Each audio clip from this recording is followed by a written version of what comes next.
I was lucky that my wife went back to her ex because I recognized her true nature, and she only regretted it more when she realized that she had waited only a month before I became really rich. Be me, 29, living what seems like a perfect life. Working on my laptop in the garage, trying to organize some old boxes, covered in dust and cobwebs from spring cleaning. Hear Rachel's phone buzz on the workbench. Normally wouldn't care, but she's been weirdly protective of it lately, like obsessively protective for the past month. Strange she'd leave it here. Can't help but glance over. See a name pop up. Chris. Feel my heart skip a beat. Know exactly who Chris is. Her college ex-boyfriend. The fun but toxic guy she told me about years ago. Couldn't keep a job. Couldn't keep promises. But apparently knew how to keep her entertained. My hands freeze over the boxes. Why is he messaging her now? After all these years? More importantly, why is she texting back? Stomach feels like it's full of lead. Try to ignore it. Tell myself it's nothing. But curiosity is eating me alive. Make a decision I know I'll regret. Reach for her phone. Screen still unlocked. She hasn't even bothered to change her password. Message right there in front of me. I miss you too. 4 words that feel like a knife to the gut. Each word hits like a punch. There's more. Way more. Scroll up with trembling fingers. Messages go back a week, but feels like this has been going on much longer. Find flirty messages. Inside jokes. Memories I've never heard about. He asks about some trip to the mountains they took. She responds with laughing emojis. Says she misses how spontaneous he was. Not just as a joke. She's actually pining for him. Suddenly aware of every sound. The box is creaking. My heart pounding. Hear the front door open. Rachel's back. First instinct is to drop the phone. Act normal. But my hands won't move. They're frozen around her phone. She walks into the garage. Grocery bags in hand. Hair wet from the rain outside. She stops dead when she sees me. Her eyes go from me to the phone. See the panic flash across her face. Before she tries to hide it, watch her put on a fake casual smile. Hey babe, what are you doing? Can hear the forced calm in her voice, but her eyes are giving everything away. Hold up the phone. My hand is shaking. Chris, you miss him? Words come out harsh, almost like a growl. For a moment think she might deny it. Might try to make up some excuse. Instead, she just sighs. Like I'm a child who caught her in a small lie. It's not what you think, Mike, she says. Her tone switches from surprise to annoyance. Like I'm the one doing something wrong. She steps closer, reaches for the phone. Give me that. You shouldn't be reading my messages. Can't believe her attitude. She doesn't even look guilty, just irritated at being caught. I shouldn't be reading your messages? Feel the anger boiling up? Why are you texting your ex, Rachel? Why are you telling him you miss him? My voice cracks. Hate how weak it sounds. Hate the desperation in it. She actually rolls her eyes. Rolls her eyes like I'm being dramatic. He's just a friend. We were catching up. It's nothing serious. You're blowing this way out of proportion.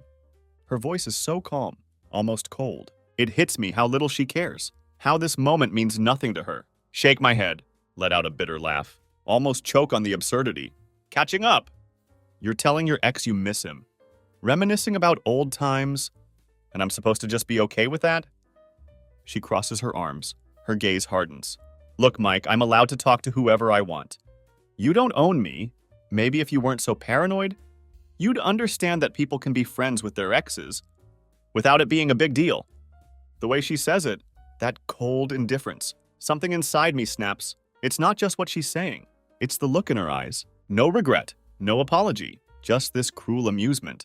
Like she's entertained by how much this hurts me. Feel the workbench at my back, the rough wood pressing against my spine.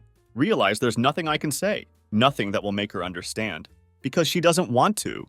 The grocery bags sit forgotten. Rainwater still dripping from her hair. Boxes scattered around from my cleaning. Everything feels surreal, like a nightmare I can't wake up from. But the anger is real. The betrayal is real. The disbelief is too real. This isn't just a misunderstanding. Something has broken, and I have no idea if it can be fixed. Wake up next morning on the sofa, back aching from sleeping badly. Thoughts still a mess in my head. Rachel's in the kitchen, acting like everything's normal. She's wearing that blue robe I got her last Christmas, humming to herself. Making coffee. The smell fills the room, but it feels wrong. Like she's trying to cover up everything that happened. Watch her for a moment, wondering if she'll say anything, if she'll give me any reason to believe her. But she doesn't. She looks up, sees me standing there, just offers a small smile. Coffee? She asks. Like she's asking about the weather. Want to scream? Want to grab that coffee mug? Throw it against the wall. Instead, just nod. Sure, I say. Voice sounds hollow. Walk over to the kitchen table. Sit down. She brings the mug over, sets it in front of me. See her eyes watching, like she's trying to read if I'm still angry. Take the mug but don't drink. Just stare at her, waiting. Are we going to talk about last night? Finally ask. Voice cuts through the morning quiet. Watch as her body stiffens, just slightly, before she turns to grab her own coffee, taking her time before answering. There's nothing to talk about, Mike. She says, won't even look at me, back still turned. I told you it was just a conversation. You're making this into something it's not. Clench my jaw, set the mug down harder than intended. You told him you miss him. You talked about things you never even told me. How am I supposed to ignore that? My voice cracks again. That damn desperation creeping back in. Hurts more than anything. That she has this secret part of herself, and she's sharing it with someone else. Not me! She turns around, eyes narrowing, defensive look in them. Why are you still on this? She snaps. Voice sharp now. I said it was nothing. God, Mike, you're being so insecure. Do you really think I'd cheat on you after all these years? She laughs, not a laugh of amusement. It's cold, biting, like she's mocking me for even suggesting it. I don't know, Rachel. Stand up now, heart pounding in my chest. Because right now it sure looks like you would. Can feel my face flushing, voice louder than intended. You're hiding things. You're sneaking around. Then you talk to me like I'm the crazy one. She throws her hands up in frustration. Coffee splashes over the edge of her cup. Oh, come on, Mike. You're blowing this out of proportion. Chris is just a friend. You're so obsessed with this idea of me doing something wrong that you're not even listening to me. She sets her coffee down forcefully. Eyes blazing now, challenging me, daring me to say more.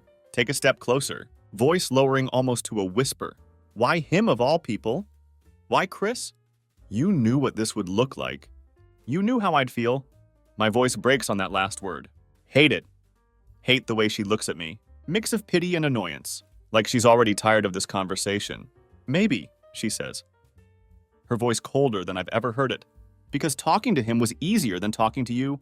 Words hit me like a punch to the gut. Stagger back slightly. Room seems to tilt. You've been so damn boring lately, Mike. All you care about is work and fixing things around the house. You're here, but you're not really here. And I got tired of trying to get your attention. My mouth opens. No words come out. Feel like the ground's been pulled from under me. Like I'm falling with nothing to grab onto. Boring. That's her reason. Because I cared about keeping a roof over our heads. About making our life together comfortable. Take a shaky breath. Try to find some stability. So what, this is my fault now? You started texting your ex because I'm not entertaining enough? Anger bubbling up again, mixing with the hurt. Not sure if I want to shout or break down. Rachel just shrugs, eyes narrowing, lips curling into the smirk, sends chills down my spine. Maybe if you paid more attention to me, instead of trying to play house, we wouldn't be in this mess. Says it so calmly, so casually. Like it's the most obvious thing. And that's when it hits me. She doesn't care. She's not sorry. Not in the slightest. The realization hits harder than anything else. She doesn't feel guilty. Doesn't feel remorse. In her mind, this is my fault. I drove her away. I made her do this. My hands are shaking. Clench them into fists. Try to keep myself from completely losing it. Look at her. Really look at her. See someone I don't recognize anymore. This isn't the woman I thought I knew. The one I loved and trusted for years. This is someone cold. Someone calculating. Who can hurt me without even flinching? Rachel, if you're not happy, if you think I'm boring, why are you still here? Voice almost a whisper now. Fight drained out of me. Why don't you just go? She tilts her head. Small, almost amused smile on her lips. Because, Mike, it's not that simple. We have a life, a house, responsibilities. You think I'm just going to walk away from all that? Because you're being insecure? Shakes her head. Like I'm being unreasonable. Feel my stomach twist. Sick feeling rising up inside. She's not here because she loves me. Not here because she wants to make things work. She's here because it's convenient. And that's when I know. Something has to change. Wish I could say after that conversation things became clearer. Wish I knew exactly what to do. Wish I acted on it right away. But truth is, I was stuck. Stuck in this horrible in-between place. Couldn't bring myself to leave. But staying felt like it was killing me piece by piece. Rachel had dismissed everything so easily. Turned it all around on me. Didn't know what to believe anymore. She twisted my doubts into a problem with me. Made me second-guess every thought I had. Maybe I was being paranoid. Maybe I was imagining the worst. But then started noticing more things. Little things that added up. She started staying late at work more often. Always with some vague excuse. It's a client. The team needs me to wrap things up. She'd get these calls, take them out on the deck. Away from me, voice dropping so low I couldn't hear the words. It was the way she moved. The way she'd give me this tight-lipped smile when leaving. Like she was waiting for me to ask, waiting for me to make a scene, so she could call me insecure again. One evening after another, emergency work meeting, Rachel comes home. Notice something strange. She smells like fresh soap. Not her usual vanilla perfume. Not the lavender scent of her shampoo. But like a hotel bar of soap. That generic clean scent. The kind you get when you wash up in a public place. It's subtle. But once I notice it, it stays in my head like a siren blaring at me. Something is wrong. Next day, I do something I never thought I would. Feel like an intruder in my own life. Start snooping through Rachel's things. Start with her purse. Left it in the hallway. Feel deep shame as I open it. Rummaging past her makeup, past her wallet, past crumpled receipts. Then I find it. A small hotel keycard. Pull it out slowly. Heart racing as I turn it over. Generic plastic key. No name, no address, but I know exactly what it means. Feel rush of emotions. Anger. Panic. Disbelief. Want to confront her right then. Want to throw the evidence in her face. Demand an explanation. But something holds me back. No, I need more than this. If I bring it up, she'll just spin it again. Make me out to be the crazy one. Need proof that can't be denied. That night decide to test her. Tell her I'm going out with some friends. Tell her I'll be back late. Watch her reaction closely. She barely blinks. Just nods. Says, okay, have fun. Doesn't even look up from her phone. Like she's waiting for me to go. Like my absence is something she's counting on. So I leave. Or at least pretend to. Drive around the block. Park where I can still see the house. And wait. Hour goes by. Then 2. It's dark now. Street lights flickering on. Almost ready to give up. When I see her, Rachel walks out the front door. Dressed up more than I've seen in months. Tight black jeans. Low-cut blouse. Hair done in a way. No, she didn't do it just to sit around the house. My hands grip the steering wheel. Knuckles turning white. Watch her get into her car and drive off. Follow her. Feel ridiculous. Like some character in a bad movie. Tailing her car down streets that are too familiar. Heart pounding. Palms sweating. Keep a few cars behind. Headlights dimmed. She drives across town, past the familiar neighborhoods, into an area lined with cheap motels, the kind where nobody asks questions. She pulls into the parking lot. Some rundown place called Pine Grove Motel. My chest feels like it's going to explode. Watch as she parks, steps out of the car, walks up to one of the rooms. Room 115. She knocks. Door opens. And there he is. Chris. He pulls her in immediately, wraps his arms around her. They kiss. Deep and slow, like they have all the time in the world. They don't even close the door. Not for a while. Feel like I'm outside my own body. Like I'm watching everything from a distance. Vision blurs. Takes a moment to realize. My eyes are wet. Watch as they disappear into the room. Daughter finally closing behind them. Just sit there. Stunned. Had known. Had felt it in my gut for weeks. But seeing it, watching it unfold right in front of me, it's like a knife twisting in my chest. Want to storm over there. Want to kick the door in. Want to drag her out. Want to scream at both of them. Until my voice gives out. But instead stay in the car. Frozen. Don't move.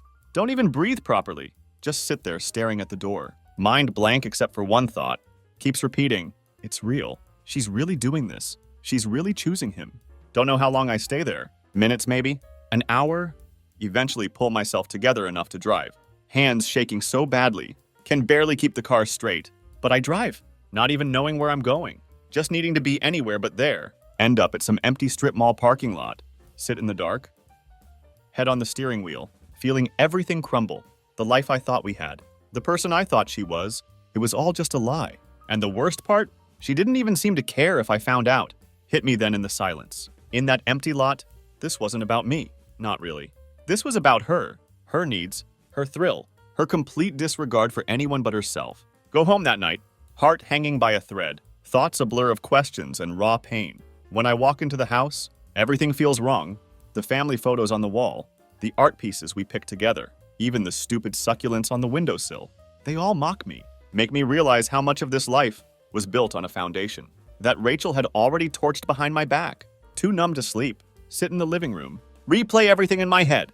Her smiles. Her cold dismissals.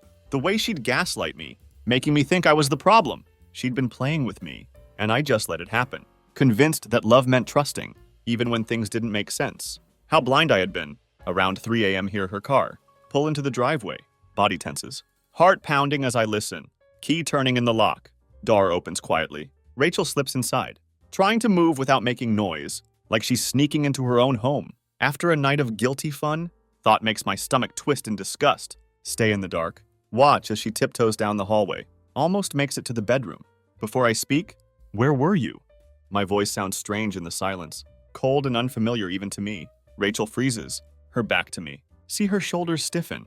She turns slowly, face falling into that well-rehearsed mask of irritation. Mike, what are you doing up?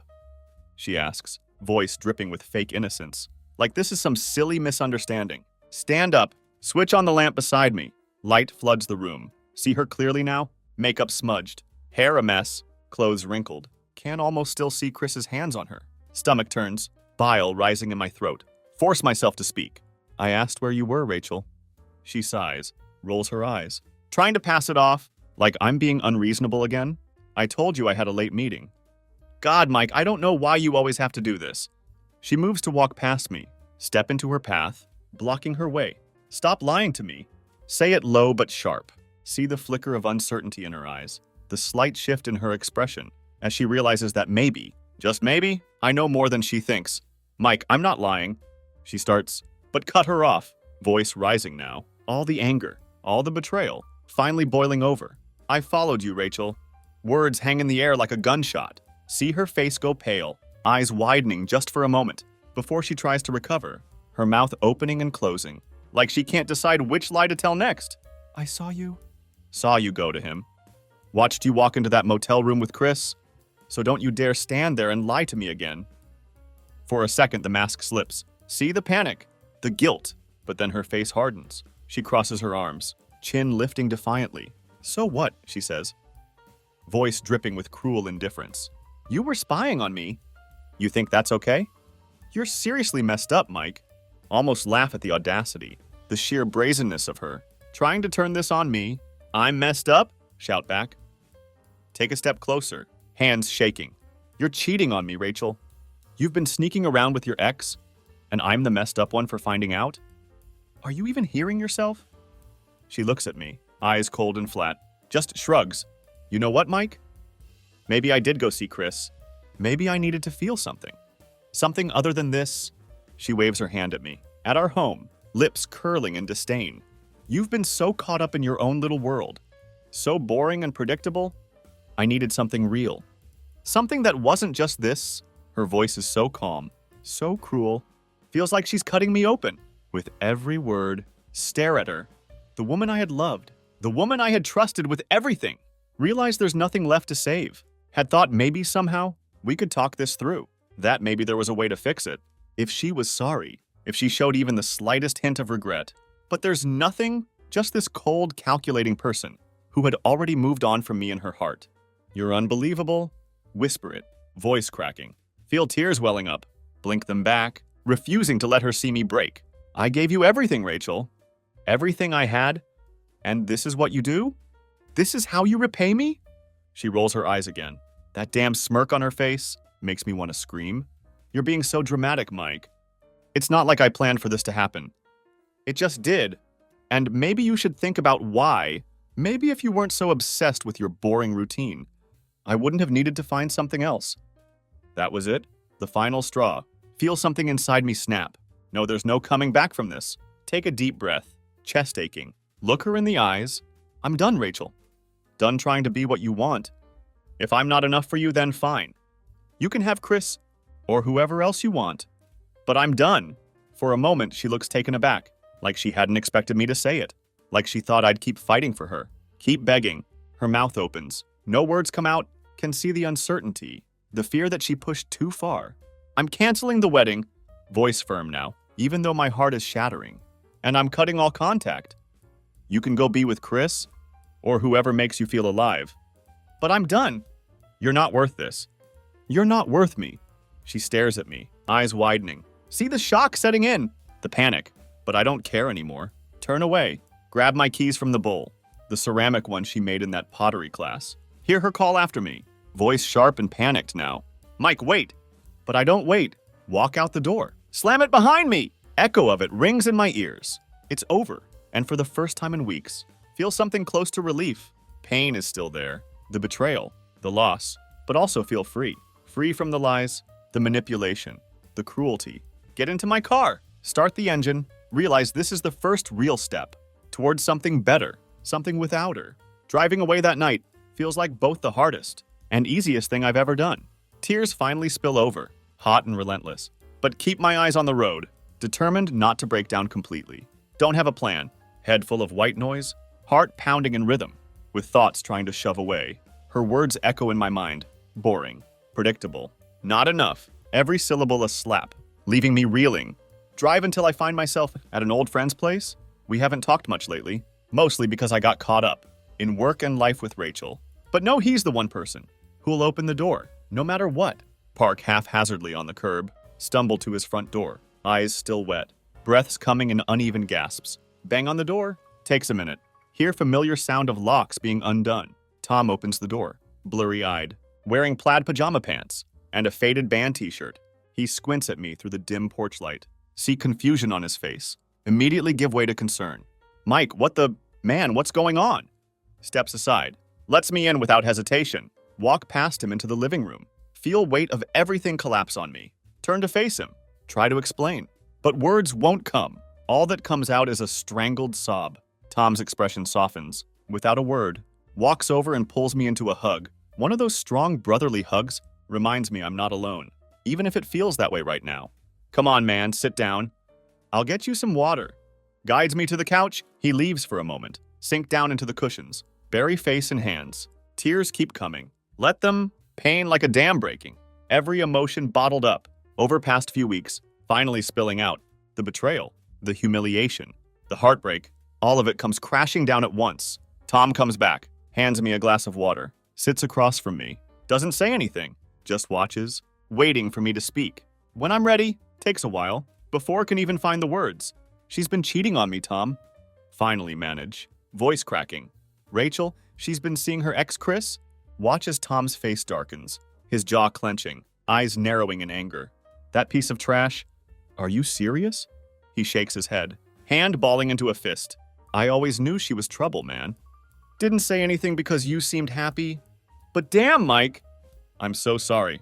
Nod. Wipe face with back of hand. Feel exhaustion settle in bones. She doesn't even care, Tom.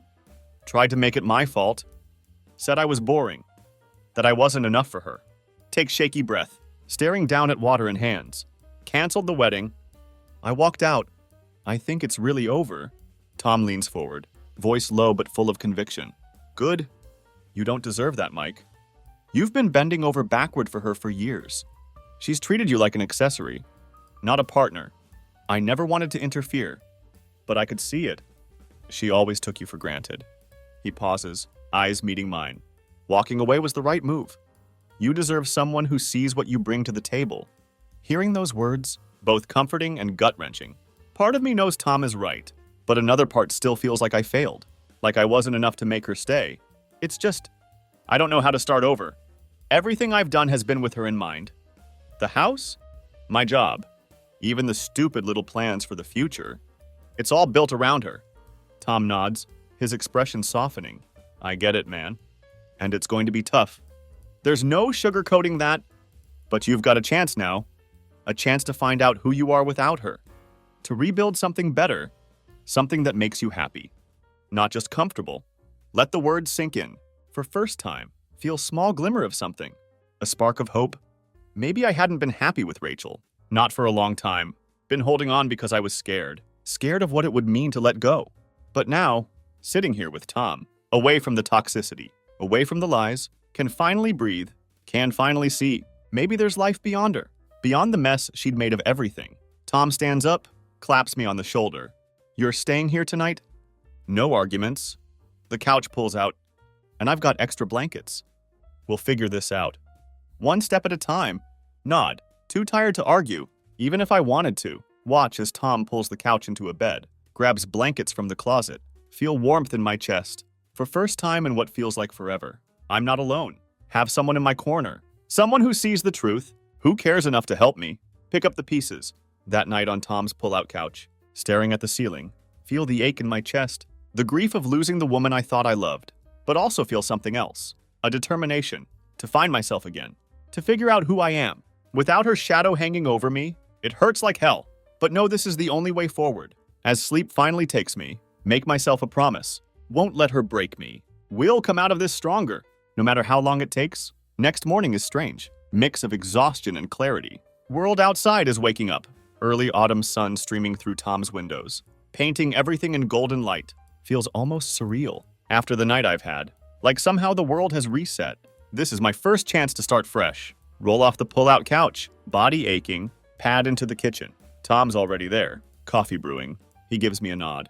Rough night, huh? Hands me a steaming mug. Yeah. Mutter the word, doesn't even scratch the surface of how I really feel. But even with all the pain, all the confusion, there's something different today. A sense of finality. Makes me feel more in control. Had left, finally walked away from that nightmare. Now there's no going back. Maybe that's okay. Take a sip of coffee. Bitterness grounding me. Tom leans against counter, watching me. What's the plan? Asks carefully. Like he knows I'm still on edge. Stare into coffee, thinking. Truth is, don't really have a plan yet. But there's one thing I have to do. Need to go back to the house. Get my things. My clothes. Personal stuff. Also need to face Rachel. One last time. Not to fix anything, but to put an end to this. In most direct way possible. Need to get my things. Words feel heavy, but strangely empowering. Tom raises eyebrow. Want me to come with you? Just in case? Shake my head. Appreciate the offer, but know this is something need to do alone. If going to move on, have to face her without a buffer, without someone else to lean on. Need to see her for who she really is. Look her in the eyes, and know she doesn't have a hold over me anymore. Few hours later, find myself in driveway of what used to be our home. House looks the same as always. The trimmed hedges, the wind chimes we hung last spring, the stone path to the door. But now it feels empty, like shell of something already dead. Take deep breath, steeling myself. Walk up to front door. Still have my keys, but knock instead. Don't want to give her satisfaction of thinking I'm just walking back in, like everything's normal. After a moment, hear footsteps, then door opens. Rachel stands there, face mix of surprise and irritation. Mike, she says, voice flat, steps aside, letting me in without another word. Walk past her, feel her eyes on my back. Head straight for bedroom. Don't want conversation. Don't want to hear whatever excuse or justification she might have come up with since last night. Just want to grab my things and leave. Open closet, pull out duffel bag, start stuffing it with clothes. Rachel follows me, standing in doorway, arms crossed. So that's it, huh? She says after a minute, voice laced with annoyance. You're just leaving? Don't look at her. Yeah, Rachel, that's it. Reply, voice steady. I'm done. Not going to stay here and pretend like this is something it's not. She huffs, shaking her head. You're being so dramatic. You're really going to throw everything away because of one mistake? Pause. Turn to face her, eyes locking on hers. A mistake? Say it, voice dripping with disbelief. Rachel, this isn't just one mistake. You've been lying to me for weeks, sneaking around, and then you have the nerve to blame me for it. This isn't something we come back from. You made your choice. Her expression hardens, lips pressing into thin line. You know what, Mike? Maybe I did. Maybe I made the choice. Because I was tired of being with someone who never took risks, who never did anything exciting. You want to be mad at me, fine.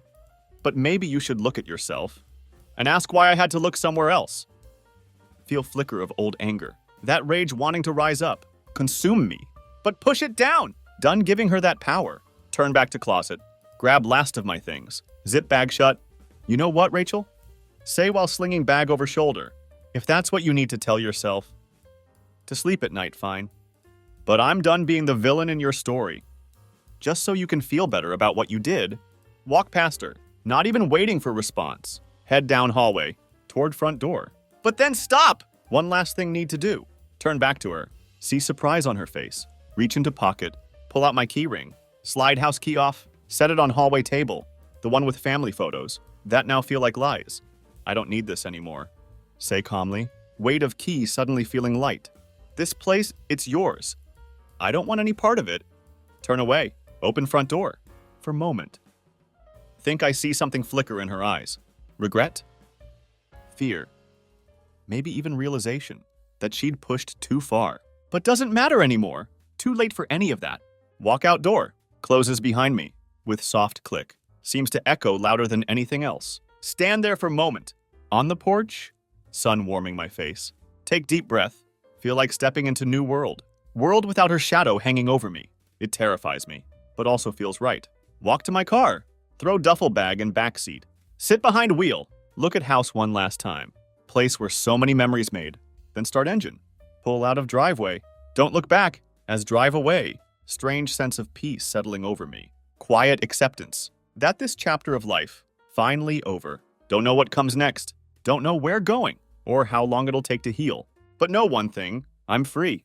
And right now, that's enough. After leaving house behind, spend next few days at Tom's place, trying to find semblance of normalcy. In the chaos, Tom, true to his word, there every step of way. Keeps fridge stocked, makes sure I eat something, occasionally forces me to get out. For a walk, when start sinking too deep into own thoughts, it isn't much. But it's something keeps me from drowning.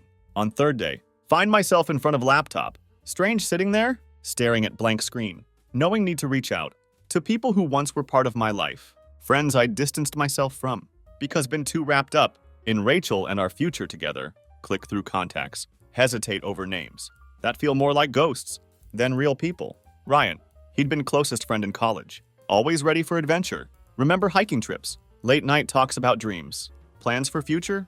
He drifted away after Rachel and I got serious, probably because I stopped making effort. Feel pang of guilt. But no need to start somewhere. Type out message. Hey Ryan, it's Mike. Know it's been long time, but love to catch up if you're free. Been going through some stuff. Really miss our talks. Hesitate before hitting send.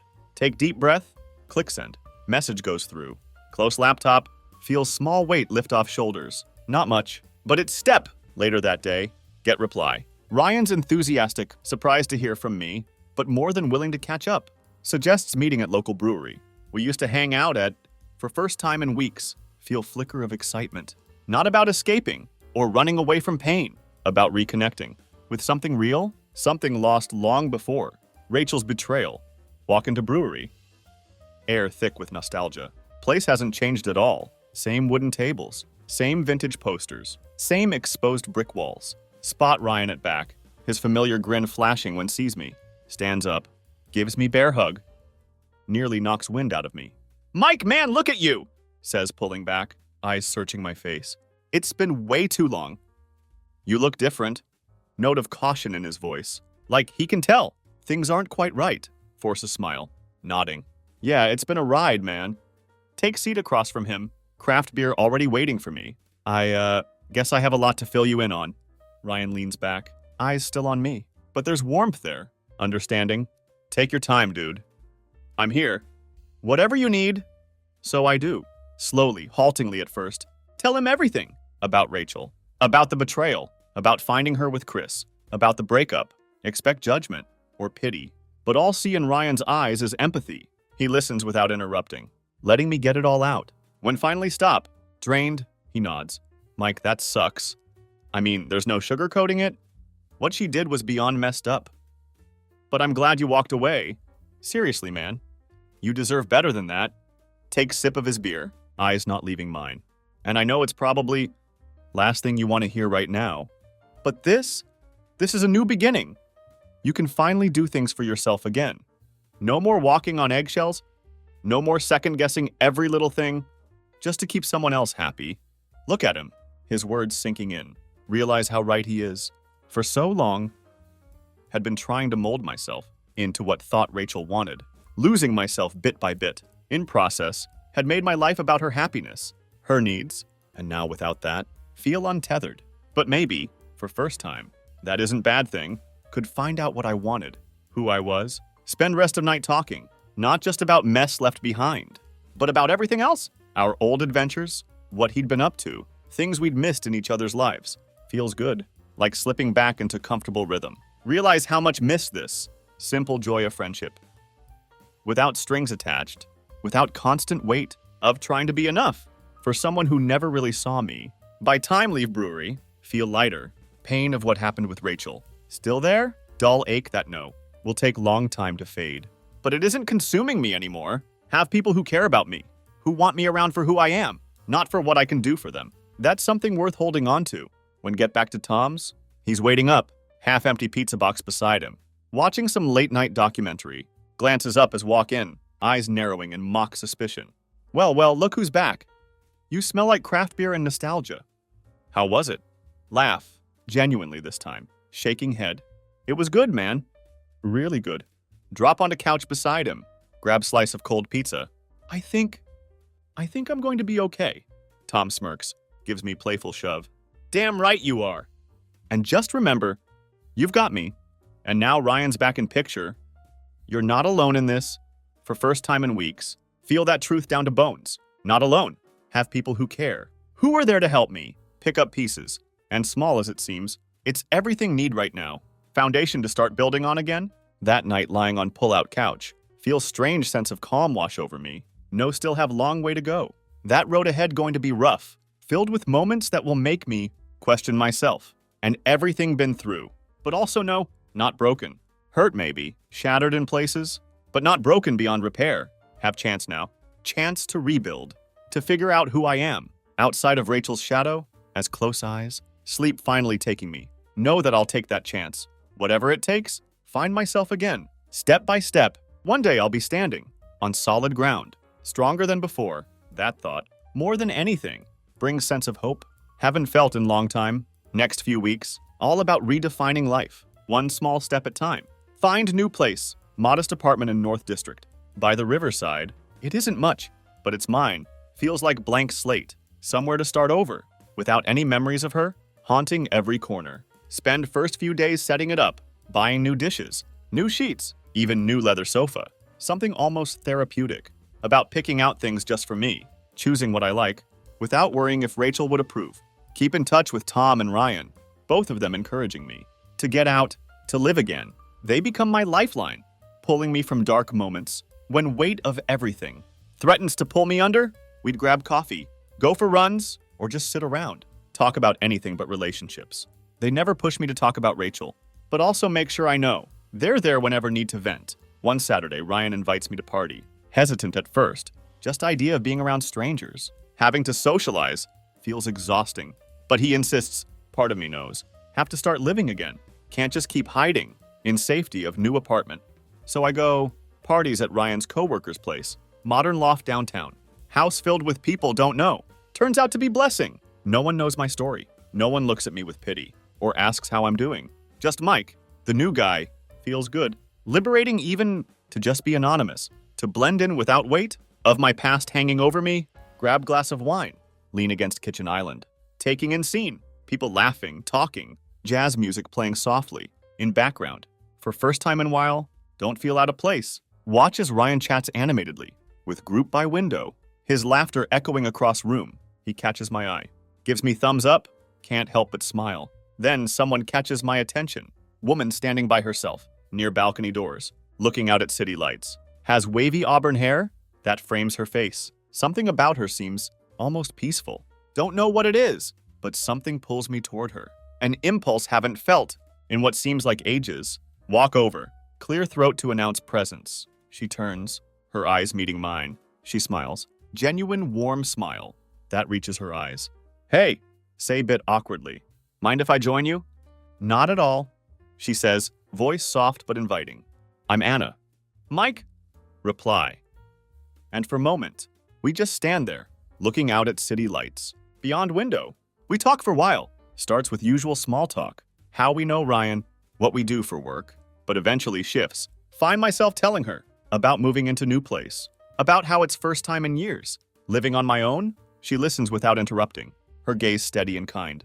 No judgment in her eyes, just curiosity, empathy. Sounds like big change, she says after I finish, voice gentle. Sometimes starting over can be scary, but it can also be freeing. You know? Like you finally get to decide what your life looks like. Without anyone else's expectations, look at her, surprised by how much her words resonate with me. Yeah, say slowly, nodding. That's exactly it. It's scary, but it also feels like maybe, for first time, I get to just be me. She smiles again. That same warm smile, kind that makes me feel seen. Not as someone broken or in need of fixing, but just as person. Figuring things out. We end up talking, rest of night, and when leave party. Realize haven't thought about Rachel. Once while with Anna, it isn't that pain is gone. Far from it. But for those few hours, it had loosened its grip. Enough for me to breathe. To see that could be something else. Out there. Something better. After that night, start reaching out more. Reconnect with old friends. Hadn't spoken to in years. People had lost touch with, because been too busy, trying to keep Rachel happy. It's awkward at first, explaining why disappeared. Why reaching out now? But most of them understand. Welcome me back without hesitation. Makes me realize just how much had isolated myself. In that relationship, how much of myself had given up. One afternoon, get message from Rachel. It's short. Simple, can we talk? Stare at it for long time. Heart pounding in chest. Part of me wants to ignore it. Delete it. Pretend never happened. But another part that still needs closure, wants to face her one last time. Hear whatever she has to say. We meet at small cafe, place with exposed beams, and vintage coffee roaster, air thick with scent of fresh ground beans and homemade pastries. She's already there, sitting at table by window. When she sees me, gives small tentative smile. Walk over, sit down across from her. For a moment, neither speaks. She looks different, tired, almost fragile. Can see regret in her eyes, but it doesn't move me. Way it once would have. Don't feel need to comfort her, to fix things. I'm here for me, not for her. Mike, she begins. Voice hesitant. I just wanted to say, I'm sorry. For everything. I know I hurt you, and I know I can't take it back. But I wanted you to know that I regret what I did. I was selfish, and I took you for granted. Nod, letting her words wash over me. There was time. Would have given anything to hear her say that, but now feels like too little too late. Thank you. Say, voice calm. I appreciate you saying that, but it doesn't change what happened. I've moved on, Rachel. Think it's best if we leave it at that. She looks down, eyes glistening. For a moment feel pang of something. Maybe sadness, maybe pity, but not love. Not anymore. She nods, wiping eyes quickly. I understand. I hope you find happiness, Mike. Stand up. Give her small, tight smile. I hope you do too. And with that, walk away, leaving her there. Weight of past finally lifting from shoulders. When step outside, sun shining warm on face. Feel something shift inside me. Sense of lightness. Of hope. Not the person I had been. When was with Rachel. Had been broken, yes, but was healing.